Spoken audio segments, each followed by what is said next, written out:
Tô eu aqui de novo. Agora a lição 12, que seria a lição desse domingo agora, tá bom? Tem essa dívida com vocês, né? Porque eu prometi que eu ia postar ainda hoje. E como ainda não deu meia-noite, eu tô dentro da minha promessa. Me perdoem porque hoje foi um dia de prova difícil. Mas enfim, é sobre exatamente isso que a gente quer falar, sobre o perdão.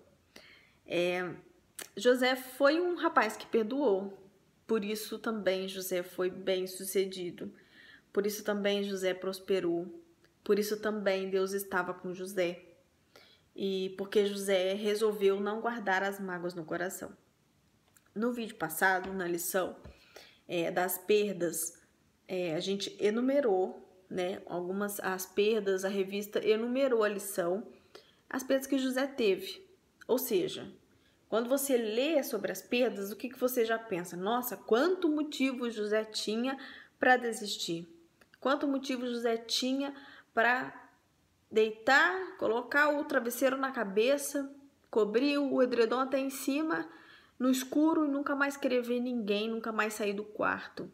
José teve muitos motivos para isso. Mas José decidiu andar com Deus.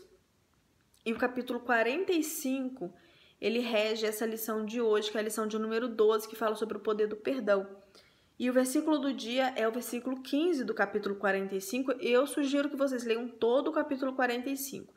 Gente, todo texto merece o seu contexto. Então, não peguem versículos soltos e comecem a falar por aí. Não, leiam o capítulo, saibam o que está dizendo, peguem as referências, leiam as referências. Nota de rodapé é para ler. Referência bíblica lá embaixo é para ler. Tudo isso é importante para o seu conhecimento, para você entender exatamente o que está sendo escrito, o que é que você está lendo. E eu vou ler aqui o versículo do dia, que é o versículo 15. E você aí que tem muito mais tempo que eu, vai ler todo o capítulo para você entender. O versículo do dia é assim, ó: e beijou todos os seus irmãos e chorou sobre eles. E depois seus irmãos falaram com ele. Esse foi o momento, né? Não sei se vocês se lembram daquele sonho das vacas magras, das vacas gordas.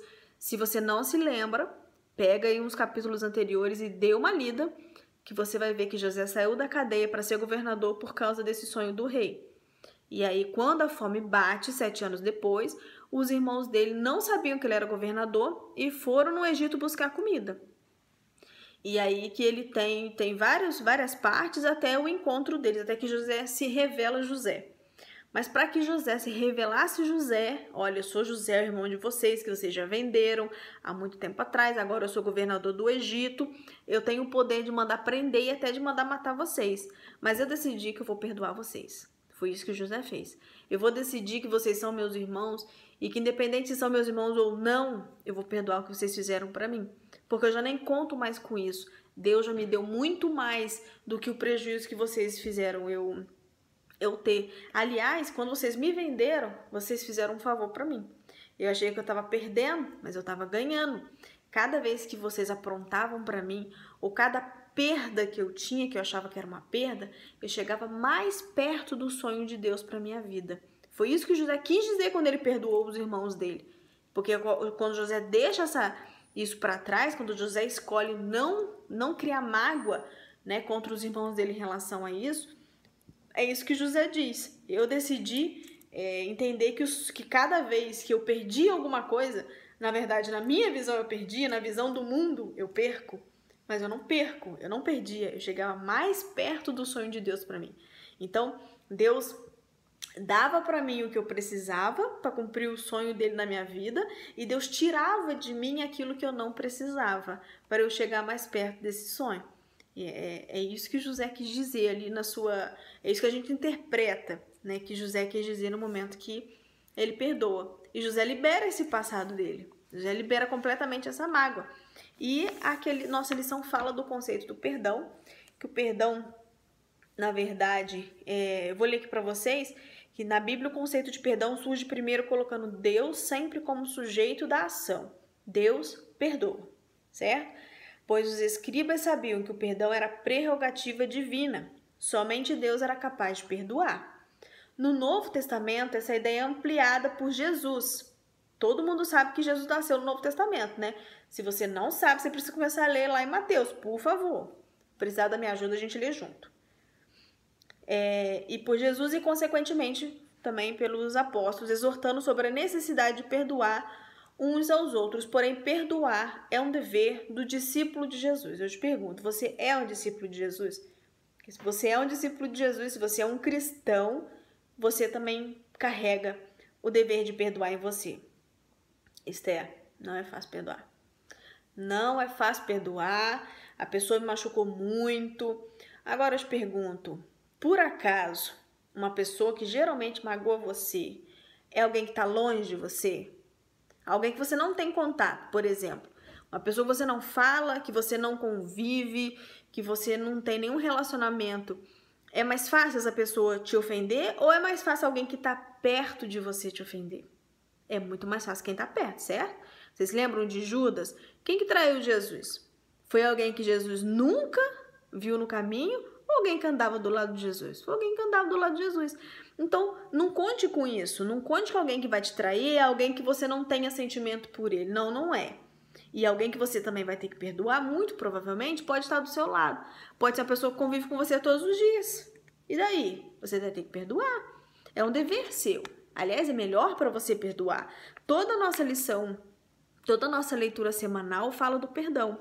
Cita aqui na segunda-feira o perdão na oração do Pai Nosso. Quem esteve na nossa sexta-feira lá que falamos da oração, lembra-se, né, que no final da oração do Pai Nosso tem essa questão. Perdoai, né, assim como nós perdoamos os nossos devedores ou quem tem nos ofendido. Aí a gente refletiu sobre essa questão. Eu tenho mesmo perdoado quem tem me ofendido? Como é que eu tenho perdoado? Porque eu tô pedindo para que Deus me perdoe igual eu tenho perdoado o meu irmão. E eu tenho perdoado mesmo? Eu tenho realmente deixado para lá? Essa aqui é a questão. É uma reflexão para você, entendeu? O perdão. Em Mateus 18 tem o 70 vezes 7. Se você nunca ouviu essa história, você precisa ir lá ler. Em Mateus capítulo 18, você precisa ir lá ler. Em Lucas está dizendo que quem planta perdão colhe perdão. E o perdão faz parte da vida cristã. E a gente já falou sobre isso. Nós temos aqui no 1.2 dizendo sobre a oração do Pai Nosso, o credor incompassivo em Mateus 18, que é o 70 vezes 7, também já falei para vocês irem lá ler. Não deixem de ler, por favor. Já falei na outra lição. O fato de não ter revista não significa que a gente não vai estudar, tá, gente? Pelo amor de Deus. Porque, por exemplo, a gente não tá indo na igreja, a gente não tá olhando um no olho do outro, mas a gente tá estudando. Porque o que vale aqui é o quê? É o nosso conhecimento. A gente precisa acumular esse conhecimento aí. A sábia escolha de José, que foi perdoar. José perdoou os irmãos, José também perdoou a mulher de Potifar. Lembra que ele foi parar na cadeia porque ela caluniou ele? Exatamente. Agora, às vezes a ofensa que você leva é um pouquinho menor do que a de José, porque até agora ninguém te colocou na cadeia, ninguém te caluniou, ninguém te matou por isso. Ninguém arrancou um pedaço seu. Só falou alguma coisa que você na hora não gostou. Deixa isso pra lá, perdoa. Entendeu? Nós cristãos temos que ter essa prática do perdão. Mas perdão de verdade, perdão do coração. É esse o perdão que ele pede pra nós. Ele perdoa a gente? Pensa. Fica aí a dica. E José foi próspero. José foi abençoado. José teve uma vida maravilhosa. Se você lê aí o capítulo 45 em diante, né, para você ver as bênçãos de José. Né? Começou por ir da cadeia, e ele foi da cadeia para ser governador. Foi a primeira grande bênção, né, na vida de José. Ou seja, automaticamente ele já saiu da cadeia como um homem completamente livre. Eu não sei se você lembra, mas quando José entrou na cadeia, ele era escravo na casa de Potifar. E ele sai da cadeia anos depois para ser completamente livre, porque além de livre, ele ainda foi governador. Então, olha a reviravolta que teve na vida de José. Mas se José ficasse rancoroso, ele não ia conseguir. Vai passar um pouquinho dos 10 minutos aqui, mas é porque eu quero deixar para vocês Colossenses 3. Na verdade, a gente quer o versículo 13, mas esse capítulo é tão lindo que eu vou ler para vocês aqui.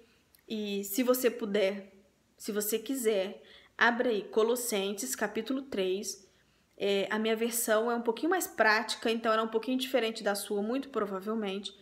Mas se você não quiser ler e quer ouvir a minha versão que é mais prática, acompanhe aí comigo.